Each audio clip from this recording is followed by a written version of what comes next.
Hello everyone, welcome back to the homestead. We've got some really fun updates for you today. But first I want to say a big thank you to all of those who made purchases from our new store. We really appreciate that. And also thank you so much to those who went to our community page and gave ideas for the store. We've got so many wonderful ideas to work with now, so thank you so much for making the time to share your thoughts over there on our community page. So the first update is our backyard here. I wanted to show you where we're at with it. And then we'll just kind of move around the homestead, and we've definitely got one really big update that we're excited about today. So we have almost all of the stone borders in place. The children and I gathered all of the cobblestone flat rocks that we need for filling in this area that's going to be under a pergola. When we're ready to quickcrete that, we'll take all the rocks out that we've collected and put the quickcrete in, set the rocks into the quickcrete, and water it all in. And so the plan is to have a pergola here over that section where we can put a bench to sit underneath. That's probably where I'm going to transplant my new Dawn climbing rose. Because the place that I currently have it, it's totally grown out of. It's not enough space for it. So this will be more space. It can just happily ramble over the pergola and hopefully be quite beautiful there. So coming this direction, we still have a space in here where we need a few more rocks. We're going to have a little herb circle here with cobblestone pathway going kind of in an X right through the middle of it. And that's mostly going to be for my mints that like to go crazy in the garden. So I'm going to put them in a little bit more confined area there in that herb circle. Kitty is following me around, meowing. He wants attention. Oh, maybe he's going now. He gave up. Whenever I come out to film, I usually have him going all around my feet just wanting attention. Okay, so moving on to other parts of the garden here, there's not a whole lot new going on other than we're slowly doing fall cleanup. But I did try one new thing this fall that I wanted to share with y'all and maybe get some input. And that is I'm trying cover crop for the first time. So this is just wheat. My 2-year-old helped me seed it, so it's very uneven and a little bit sparse, but that's okay. And we didn't put it in all the beds. I just kind of put it in a few empty spaces where the cat really liked to dig and go potty, and it's worked. It's kept him out of those spaces. We'll let it continue to grow through the winter. Hopefully it'll come back in the spring, and then we'll have some green grasses that we can chop off and throw down as kind of mulch on the beds. So if any of you have experience with cover crops, some things that have worked for you or not worked, can you share in the comments below? I'd really appreciate that. There's not much new happening in the greenhouse. We've eaten through a lot of the lettuce, so I may try seeding some more. I don't know, it might just be too cold now. So there's a little bit of lettuce left. The Mizuna got frost damage. It's pretty much done. I planted some potatoes over here. They've pretty much died, but I do have this crazy hope that they'll kind of come back in the spring and keep growing.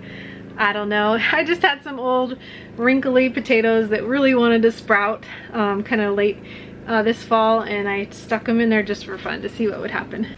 This is really exciting. Our spring, which is supposed to be a year-round spring, has been dry for months, and it is flowing again. Hooray! There's even some watercress growing down there again, which is lovely to see. Now that we have the solar well, we use that mostly, and then of course our rainwater catchment. But the spring is just, I don't know, it's like that backup that always gives us that sense of security, water security anyway. So it's a lovely thing that it's flowing again. Alright, so what else? Oh, Kip and the boys did some really cool organization in our wood storage area where we store our firewood. They expanded our firewood storage using pallet containers just so we can fit a whole lot more firewood in the space. And then they made a really cool storage area above the firewood for all of our extra lumber, which typically up until now has just kind of been put wherever, and often it's out in the weather. Hard to organize, hard to find. So it's really nice to have a place to put all of our lumber now, to keep it out of the weather and more organized.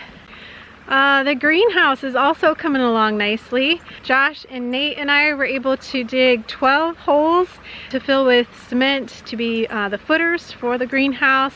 The total length is going to be about 42 feet by 12 feet wide, so it's going to cover the whole edge of our main crop area. And then we've also started working with the block. We're going to have a whole composting area inside the greenhouse made of block, and then above that is where our duck house is going to go. So the manure from the ducks will go down into the compost bin area, and both will end up providing a little extra warmth in the wintertime in the greenhouse. So these are all just ideas, experimental things that we have never tried before, other than we have done compost in our other greenhouse to help heat it up. But yeah, the greenhouse is coming along. It's probably going to take us a year or two, maybe more, to build, because we're just kind of using as much as we can off the land, extra supplies that we find, extra materials from projects that we're working on, recycled windows. We're just going to kind of pull together all the different resources we can find as we go. So it's going to be a permanent greenhouse, not just a temporary polytunnel or anything like that. It's going to have real glass. It's going to be permanent and hopefully end up being a space that's going to really allow us to produce more food through the cold season. Now for the chicken yard, some updates.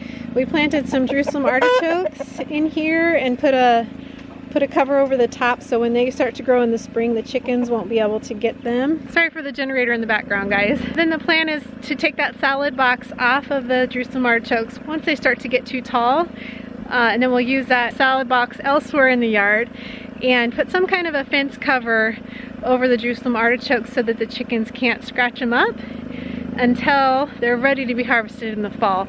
Then we can remove the cover and they can just kind of self-harvest them. Then we'll probably put the salad box back over for next winter, and hopefully it'll be a good food source for them that we won't have to do a whole lot of work for. The compost pile in the chicken yard's been doing great. They love it. We haven't piled it up for almost a week now, so it's time to get it all piled back up for them. That's a project that we'll be doing later. But this compost heap in the chicken yard has been wonderful. It's so awesome to see the chickens just hanging out, playing. They just love it. It's actually really good exercise and a kind of a fun project to go in there, get it all piled back up for them.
Alright, so here behind me is the most exciting update. Some of you saw the beginning of our milking barn when we poured the pad. I don't know if we got much video of the construction, and it's not totally complete. We do still want to close in at least 2, maybe 3 walls. But our milking barn is ready for use. Our regular milk cow is actually dry. We just dried her up. She may be calving sooner than we think, I'm not sure. But my dates are down for March, but she's looking so huge. There she is, resting right now. Look how cute she is, guys. Hi, Dandy. Hi. You're gonna have a calf sooner than we thought. Oh, girl. Hi. Hi there. He's taking a little nap. And one of the cool features of this barn is a hay feeder. So for those of you who don't know our story, we've never had a hay feeder. So we end up just putting it out in the pasture, which is fine. It helps improve the pasture, but about 50% of it is wasted on the ground. This hay feeder could help cut our hay costs tremendously because there won't be as much wasted hay anymore. So I'll show you that project in a minute here. But first, to have a place to milk our cow is incredible. We started out just with a stanchion out in the pasture, and then we made cattle panel covers that were just temporary. They lasted for 4 years, so they did really well, but it got really mucky, so we ended up not being able to milk anymore under those. So we moved our milking stanchion to our patio and milked there for a couple of years. So now anyway, to have a barn, a place that's covered that we can milk our cows is amazing. So here it is. Ta-da! It's a 16 by 16 poured area covered with metal. This is the milking side. We've got our old stanchion that we put in place here. It's a little worse for the wear, so it's gonna have to be replaced soon, but for now it works.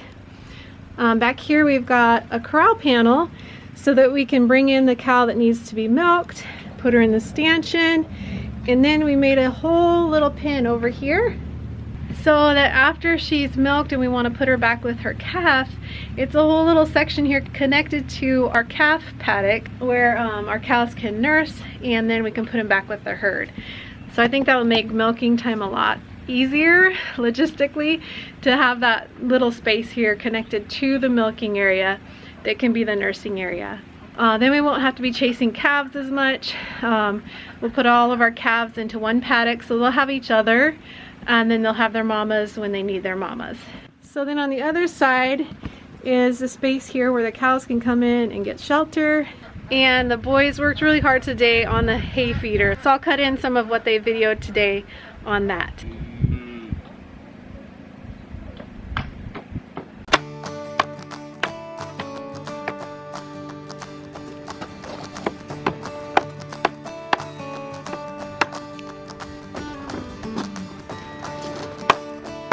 Yep.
Ooh, yeah.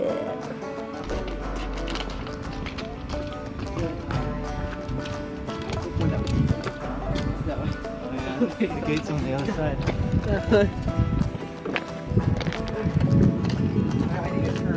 Kip, you need to go in first. No, no. Okay, okay. Yes. Do a full spin. Thank you, girl. Yep. Struggling to get blood. The other one.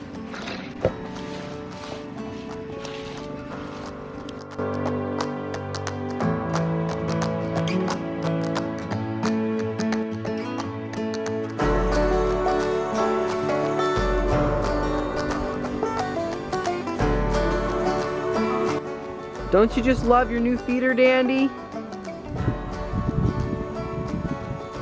Okay. So just for perspective, when you go down the driveway here, the little calf nursing area is right over there. There's a laneway. Oh, thank you for that. These muscovies just love perching on top of anything and everything. I just missed getting pooped on. Anyway, so there's a gate, there's another gate over there where we can bring the cow after milking into this paddock here where the calves are. And here's our oldest calf. Hi, she's getting so big. Hi, Star. Oh, you gonna lick me? Yeah. Oh. Is that tasty? This is also where all the geese hang out. Hi, girl. You're getting so beautiful. Yes, you are. Star is such a sweet calf. She's actually the first calf that we've really trained to a lead and all of that. But she wasn't so nice to her mama. She bit the teats up really bad on Dandy. And we finally had to just stop milking Dandy and separate her from her calf.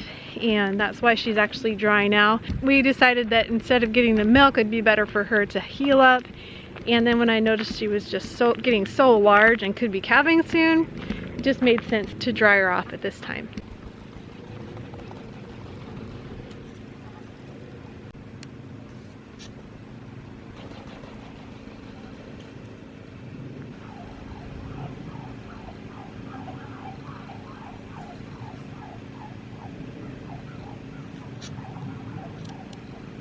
Hi, girl. She's back up from her nap. Hi. Hi. How you doing? Oh, it's a good girl you are. Oh, except for she just slobbered me. You just slobbered me, didn't you? Hi, girl.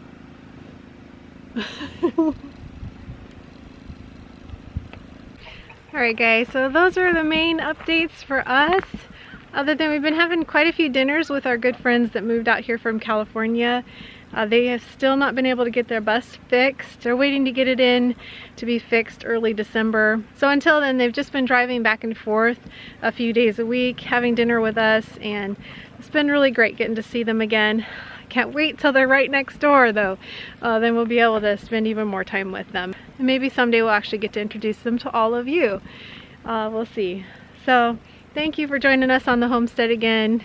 Thank you as always to our patrons who make these videos possible. You guys are awesome. Until next time, we pray blessings over you and yours. And whatever you do, do it with your whole heart.